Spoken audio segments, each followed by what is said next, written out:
Ladies and gentlemen, can I please have your attention? I've just been handed an urgent and horrifying news story, and I need all of you to stop what you're doing and listen. Reid the Green has returned to the sweat. That's so horrifying. What a good adjective to describe this. Look, he's got his own animation. Wow, he looks so much more handsome. Reid, this is horrifying. So Reid Fowler's here, and so is everyone's favorite friendly Canadian. You're not looking very friendly right now, Jeff. Jeff Ulrich.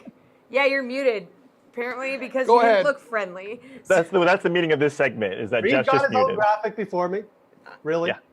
I'll talk to people. Wow, the North remembers, and winter is coming. So, Reid, this segment is named after you. Try not to screw this up because Jeff he'll be all over that. That's impossible, Jesse, but let's go.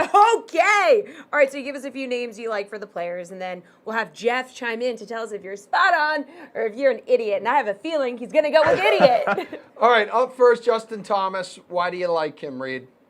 Yeah, I was just going to choose Louis Oosthuizen 4 times, and Jeff couldn't disagree with me.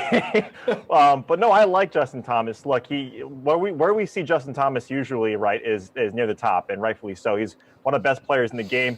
He's been gaining strokes through approach since WGC of last year. And so when we see Justin Thomas, when we see the players, this is what we want to see, is around the green game. He's a rare case of a guy who has distance, who's really elite with his irons and has touch around the greens. And when he gets his putter going, obviously we see what he can do when it comes to these difficult fields. Now, he might have a lingering injury with that wrist, and so we don't necessarily know yet. He's not my favorite from the top, but at 11-1 with Justin Thomas, potentially coming in under own with a lot of buzz around Tiger and some of these guys at the top, I really like him this week. Jeff, he's on to something here. Thomas 4 for 4 at TPC, T3 in 2016, T11 2018. Can't really hate on him too much, can you? Well, look, I mean, Reid started off here with a chalky, safe pick. No shock there. I mean, I can't really hate on Justin Thomas. Like you said, his worst finish is a T30 all year, and it was at the Honda Classic. So, no, Justin Thomas is fine. And he should be lesser owned this week than guys like Dustin Johnson and Rory McIlroy, right? So that's why you're going to pick Justin Thomas. Probably not a cash game play just because, there's just a couple different players in that price range in a little bit better form. But definitely in play for GPPs. He's done well in the state of Florida, obviously has a Honda Classic win. I don't mind this play. Like I said, probably going to be lower owned than some of the other studs. So. Okay. All right, next on your list here is Tyrrell Hatton. So please take it away, Reid. Yeah, I thought we were just going to end that segment there where Jeff agrees with me. But let's go with Tyrrell Hatton here. At 7,300, we see him at this price range a lot in these tournaments, a lot of these European guys coming over. And Eisenbahn made a good point yesterday in terms of these European players having to come to the players a little bit early. But this guy Hatton has been playing quite a bit in the States here. And this is a tournament that has launched some of these guys' careers. You see Martin Kaymer, Reid Fowler with his first big win here, Siwoo Kim, Webb Simpson sort of, V2 of his career. We see what the players can do. And Hatton is on that second tier with the Cantleys and the Fleetwoods of players that have a lot of talent, are great around the green, especially a birdie or better gain. He's top 10 in the last 24 rounds, and he's gaining strokes through approach consecutively over the last 4 tournaments. He lost about 3 when we look at Mexico and back a little bit, but ever since then, he's been gaining strokes through approach. He's got to get his putter going a little bit, but Bermuda is his preferred surface. So at 7,300, I really like Hatton this week. Jeff, have at him.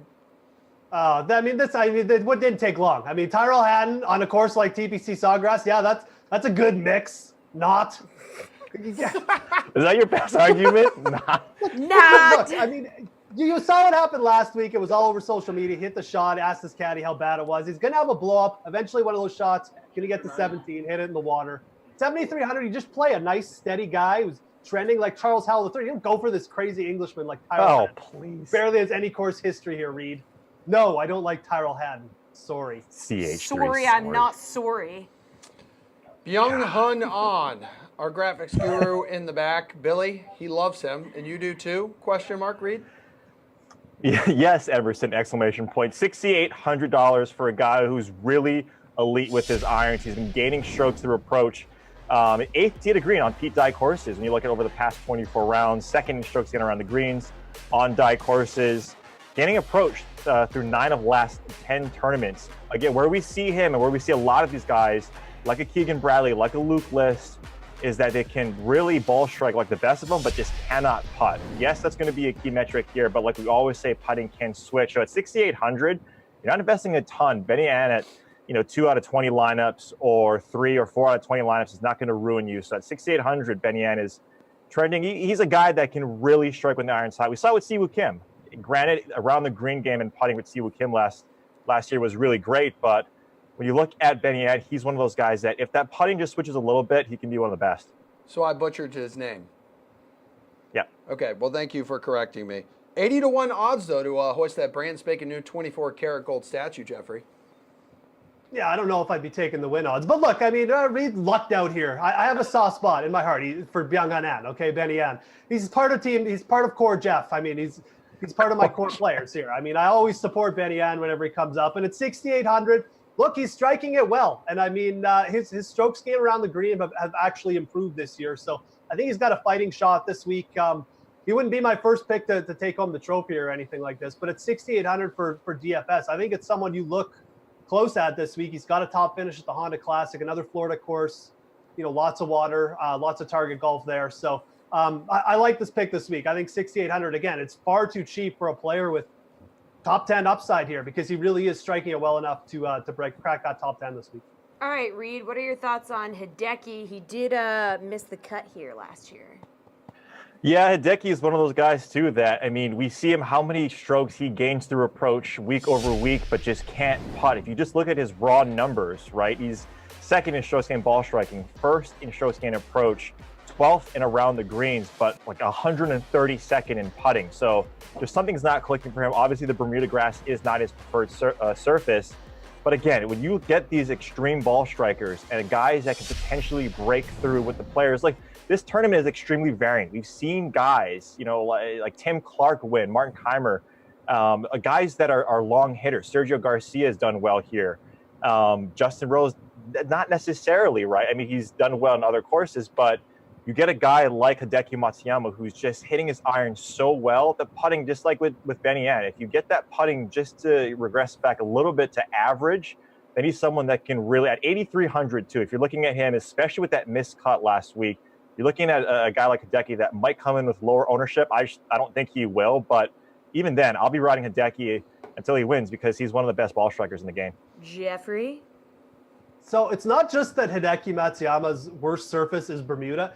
He's actually got the 7th worst variance between Bermuda and other surfaces, meaning he loses like the 7th most strokes on Bermuda over other surfaces. So if you're expecting his putter to just magically appear this week, I think you're in for a rude awakening. I can't argue with the ball striking because everything else is there, but for him to just go out there and win this golf tournament, I don't know. I mean, 8,300 is cheap enough that I can understand taking a shot with him, I guess, but he's not one of my top plays this week. I just don't think it's just too much of a turn of hat for him to all of a sudden get hot enough to win.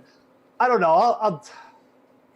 It's okay, I guess. It's an okay pick. It's not like I almost wanted to go Tony Finau right above him, but you with would your not. boy Jackie. You would not. Actually, you would. Oh, I would. No, you would. He's your Slate Approved pick every week, so no need to ever listen to his Slate Approved pick, people. Both of you, by the way, have written up phenomenal previews for the players, so I recommend to all of you watching, follow these guys on Twitter, read their work, and you can thank me later. Or And Venmo guys, or Venmo me.